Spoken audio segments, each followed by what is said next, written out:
सामने रखे, कंसिडरिंग कल का सेशन थोड़ी सी शॉर्ट कवरिंग वाला था।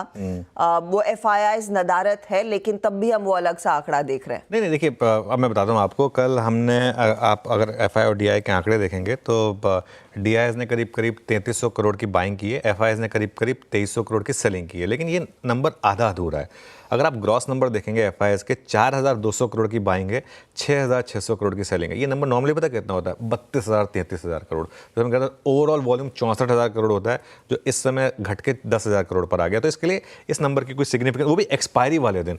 और आज तो आप देखिएगा ये नंबर और क्रंच होकर 4 या 5,000 करोड़ रह जाएगा। इंडेक्स फ्यूचर्स में आप स्टार्टिंग पोजीशन देख लेते हैं आज तक। क्लाइंट्स के 4.41 लाख लॉन्ग है, 2.11 लाख शॉर्ट है, मतलब नेट लॉन्ग है क्लाइंट्स। एफआईआईज सिर्फ 45,000 लॉन्ग और 2 लाख शॉर्ट, मतलब 1,55,000 की शॉर्ट पोजीशनिंग है यहाँ पर। हालांकि एक चीज़ मैं कहूँगा, इसमें अगर आप चेंजेस देखेंगे तो काफ़ी शॉर्ट बुक भी किए हैं एफआईआईज ने, करीब 51,000 शॉर्ट बुक करे हैं एफआईआईज ने। तो ओवरऑल कॉन्ट्रैक्ट में वो नीचे आया होगा। परसेंटेज में भले ही आपको अभी भी दिखेगा कि एफआईआईज काफ़ी शॉर्ट हैं। इंडेक्स फ्यूचर्स में 1796 करोड़ की सेलिंग हुई। स्टॉक फ्यूचर्स में बाइंग हुई, क्योंकि वो आर्बिट्राज पोजीशंस की अनवाइंडिंग होती है एक्सपायरी वाले दिन, वो हो गया। वो टेबल आएगी। इंडेक्स फ्यूचर्स में अगर आप देखें, निफ्टी और बैंक निफ्टी दोनों में सेलिंग हुई। कल निफ्टी की एक्सपायरी थी तो उसके लिए निफ्टी में ज़्यादा सेलिंग हुई, बैंक निफ्टी की एक्सपायरी पहले हो चुकी थी। वो टेबल में आपको दिखाई देगा कि किस तरीके से लगातार यहाँ पर सेलिंग हुई है। और अब आते हैं उस लॉन्ग शॉर्ट पर। पहले तो एक्सप्लेन करते हैं कि ये एक्सपायरी की वजह से इस तरीके का आपको मूव्स दिख रहे हैं। तो ये थोड़ा सा कन्फ्यूजन है इसमें, क्योंकि वहाँ पे 3,373 था, यहाँ पर 33,731 है। लेकिन जो भी है, लॉन्ग शॉर्ट दोनों कम हुए हैं यहाँ पर। और अगर आप लॉन्ग शॉर्ट का परसेंटेज देखेंगे तो हम 18% नेट लॉन्ग पर हैं, 18% नेट लॉन्ग पर है, और 1,54,000 शॉर्ट पोजीशन हैं सिस्टम में। अब आप थोड़ा सा इसमें इंटरेस्टिंग लगेगा आपको कि परसेंटेज के हिसाब से हम कम हुए हैं, लेकिन ओवरऑल नेट शॉर्ट भी कम हुए सिस्टम में, क्योंकि अब एक्सपायरी हो चुकी है, नई सीरीज़ की शुरुआत है। लेकिन 18% नेट लॉन्ग के साथ हम शुरुआत कर रहे हैं। ये जून 2000 के बाद का सबसे कम लॉन्ग शॉर्ट रेशो है। जून 2024 याद होगा आपको, जून 2024 वो हमारे इलेक्शन के टाइम का वो था। मार्केट ने वहीं बॉटम बनाया था और वहाँ से मार्केट क्या घूमा था। तो अगर इस सीरीज़ में पॉसिबल है कि मार्केट अब, लेकिन उस सीरीज़ का बॉटम बहुत नीचे था, तो एक बार के लिए पता नहीं यहाँ मार्केट कहाँ तक आपको जाए, लेकिन यहाँ से अगर बॉटम बन के मार्केट घूमा तो उस तरीके की रैली भी शायद आ सकती है। इंडिया विक्स 14 पे था, पुट कॉल रेशियो 1.05 पर है, और नई सीरीज़ की शुरुआत हुई है, तो ऑब्वियसली बैन में कोई स्टॉक नहीं है। चलिए, तो ये फिलहाल आपके लिए सेटअप। लेकिन बड़ा सवाल फिर यही, कंसिडरिंग कल हमने अटेम्प्ट किया 23,854 के लेवल्स को छूने का, इनफैक्ट वो छुआ, वो डे हाई था, और लोअर एंड पर हम 23,700 के नीचे भी फिसले थे। अनुज, आज के लिए क्या रेंज यही रहेगी या फिर कुछ बदल सकती है? और कैसे ट्रेड ले? देखिए, पहले तो आते हैं निफ्टी की स्ट्रैटेजी पर। 23,850 से 23,900 का हश्ता पहला रेजिस्टेंस है, जो 200 डे मूविंग एवरेज और पिछले 3 दिन का हाई। इस पूरी हफ्ते में अब तक 3 ट्रेडिंग सेशन हुए, आज चौथा है, एक दिन छुट्टी थी। तीनों दिन का हाई वही है, 23,871, 23,869, 23,854, मतलब 23,850 से 23,900। 200 डे मूविंग एवरेज भी वहीं पर प्लेस्ड है। और बड़ी रेजिस्टेंस बाई चांस अगर ये क्रॉस हुई तो 24,100 से 24,200, 24,100 पर 20 डेमा और 24,200 पर 20 week exponential moving average placed है आपका। मेरा खैर आता हूँ उस पर थोड़ी देर पहले, सपोर्ट बताता हूँ। सपोर्ट मिलेगा आपको 23,600 से 23,650, पिछले 3 दिन का लो भी यहीं पर प्लेस्ड है। एक बार कल का भी चार्ट रख दीजिए जरा स्क्रीन पर, उससे ज़्यादा अच्छे से दिखाई देगा आपको।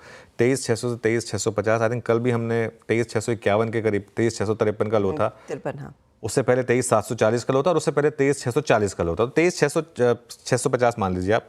और उसके बाद बड़ा सपोर्ट मिलेगा आपको 23,200 से 23,300, जो अक्टूबर या नवंबर में हमने जो बॉटम बनाया था वो बेसिकली। आज के लिए मेरी अप्रोच ये है कि एक छोटी रेंज है 23,650 से 23,850, हम बीचों बीच बंद हुए हैं उस रेंज के। 23,650 से 23,850, इस रेंज को रिस्पेक्ट करिए। इस रेंज में दोनों तरफ ट्रेड लीजिए। और अगर 23,850 की तरफ मार्केट तेजी से जाए तो ये मत समझिए कि बस अब मैं मार्केट सीधा 24,000 जाएगा, ना ही अगर 23,650 की तरफ जाए तो ये माने कि मार्केट बस अब यहाँ से कोलैप्स हो रहा है। रिवर्स ट्रेड लेना आना चाहिए आपको। बड़ी रैली में सेलिंग और बड़ी डिप पे बाइंग। अब बहुत कम लोग हैं जो इस ट्रेड को ले पाएंगे, लेकिन उसी तरीके से आपको करना होगा। अगर आप एक और चीज़ कर सकते हैं, स्विंग ट्रेड ट्राई कर सकते हैं आप। स्विंग ट्रेड मतलब 6 जनवरी तक की ट्रेड, उसमें आप 23,640 के स्टॉप के साथ लॉन्ग की कोशिश करिए। जो हो सकता है आपको एक बार के लिए एफआईएस के रिटर्न से पहले 24,000 तक ले जाए। लेकिन अगर आप डे ट्रेडर हैं तो दोनों तरफ की ट्रेड ढूंढिए। अगर 23,850 रिजेक्ट हो तो शॉर्ट, 23,650 रिस्पेक्ट हो तो लॉन्ग। तो चलिए, ये फिलहाल आपके लिए निफ्टी की रणनीति और रेंज वही रहेगी जो कल हमने स्क्रीन पर देखी है। निफ्टी बैंक का कंस्ट्रिंग कल कोशिश तो हमने बड़ी की रिकवरी दिखाने की। अनुज, आज यहाँ पर रणनीति क्या रहेगी? देखिए, कल का प्राइस एक्शन काफ़ी ख़राब था बैंक निफ्टी का। कल बैंक निफ्टी ने सुबह खुलते ही वो हमारे टारगेट हिट कर दिए 51,750 के, और उसके बाद वहाँ से एक्चुअली कोलैप्स हो गया। वो थोड़ा सा डिसअपॉइंटिंग था मेरे लिए। उल्टा होता तो बेटर रहता कि लोअर लेवल पे खुल के फिर रिकवरी हुई होती। तो हाँ, लेकिन आज के लिए रेंज है 50,950 से 51,750, बेसिकली कल का हाई और कल का लो। अप्रोच मेरी क्या रहेगी बैंक निफ्टी पर, 51,000 से 51,100 की जो रेंज है उसमें लॉन्ग की कोशिश करें, और एक 50,900 का एक स्टॉप लॉस लगा दें सिस्टम में।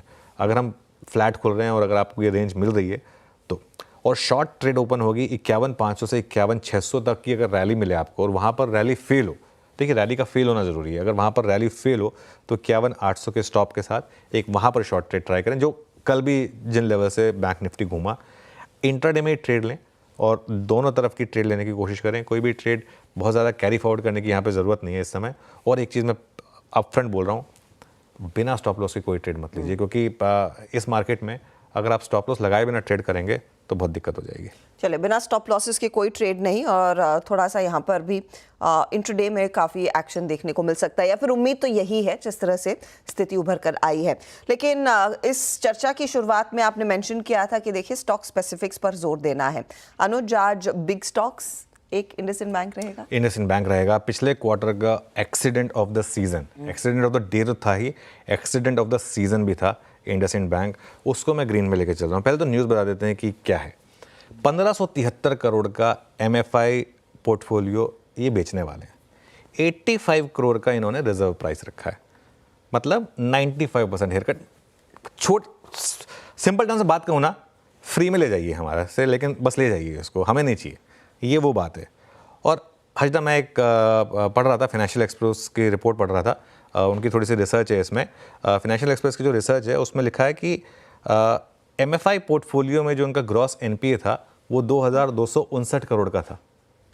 ठीक है, तो इसका मतलब रफली ये 69% उस एनपीए को रिप्रेजेंट करता है। जी हाँ। ठीक है, तो काफ़ी हद तक आप उस एनपीए को हटा रहे हैं अपना। इनका कुल एनपीए कितना था? 2.11% वर्सेस 2.02% क्वार्टर ऑन क्वार्टर। और ज़्यादा बड़ी दिक्कत स्लिपेजेस की वजह से आई थी और बाकी इन चीज़ों की वजह से आई थी। तो ये जो नंबर है और ये जो प्रपोर्शन है ये काफ़ी इंपॉर्टेंट है, और काफ़ी हद तक मार्केट इसको इतना राइट डाउन कर चुका है। एक बार इंडसइंड बैंक का चार्ट देख लेते हैं। अब आप 6 महीने का चार्ट देखते हैं इंडसइंड बैंक का। ये एक ऐसा स्टॉक है जो जब ये गिरावट आई थी उससे पहले कंसिस्टेंटली इसने री रेटिंग दिखाई थी, और अब देखिए पिछले 6 महीने में 38% गिरा है। इसका अगर 2 साल का चार्ट देखेंगे ना आप इंडसइंड बैंक का, ये दिक्कत वहीं से शुरू हुई थी। ये बेसिकली हुआ क्या था, जब इन्होंने वो भारत फाइनेंशियल एक्वायर किया था और वो पूरा एमएफआई पोर्टफोलियो में बहुत ज़्यादा एग्रेसिव हो गए थे, उसके बाद ये दिक्कत आई थी। 900 से ये स्टॉक 1600-1700 तक गया था वन वे, और उसके बाद कोलैप्स हुआ है। आज की डेट में ये stock I think 1 time price to book पर आ गया। 1 टाइम प्राइस टू बुक एक प्राइवेट बैंक के लिए मेरे ख्याल से, वो भी इंडसइंड बैंक के साइज़ के लिए, बुरा नहीं है। तो मेरा ये मानना है कि इस खबर के साथ आज इंडसइंड बैंक में शायद एक बॉटम बनाओ। उसके अलावा मैं 2 और स्टॉक